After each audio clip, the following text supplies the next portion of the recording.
કેનેડામાં વધુ એક ભારતીયની હત્યા. ભારતીય મૂળના વિદ્યાર્થીની છરીના ઘા મારીને કેનેડામાં હત્યા કરાઈ. બોલાચાલી બાદ રૂમમેટે જ વિદ્યાર્થીને માર્યા છરીના ઘા. 22 વર્ષીય ગુરાસીસ સિંઘ નામના ભારતીય વિદ્યાર્થીની હત્યા. કેનેડા પોલીસે હત્યારા ક્રોસલી હન્ટરની ધરપકડ કરી છે. મૃતક ગુરાસીસ સિંઘ લેમ્પ્ટન કોલેજમાં બિઝનેસનો અભ્યાસ કરતો હતો. રસોડામાં કોઈ મુદ્દે બંને વચ્ચે બોલાચાલી થતાં હત્યા કર્યાનો ખુલાસો થયો.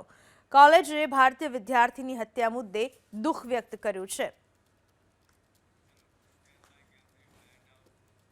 કેનેડામાં વધુ એક ભારતીયની હત્યા. ભારતીય મૂળના વિદ્યાર્થીની છરીના ઘા મારીને કેનેડામાં હત્યા કરાઈ. બોલાચાલી બાદ રૂમમેટે જ વિદ્યાર્થીને માર્યા છરીના ઘા. 22 વર્ષીય ગુરાસીસ સિંઘ નામના ભારતીય વિદ્યાર્થીની હત્યા.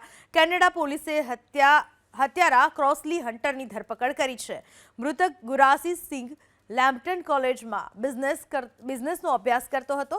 રસોડામાં કોઈ મુદ્દે બંને વચ્ચે બોલાચાલી થતાં હત્યા કર્યાનો ખુલાસો થયો. કોલેજે ભારતીય વિદ્યાર્થીની હત્યા મુદ્દે દુઃખ વ્યક્ત કર્યું છે.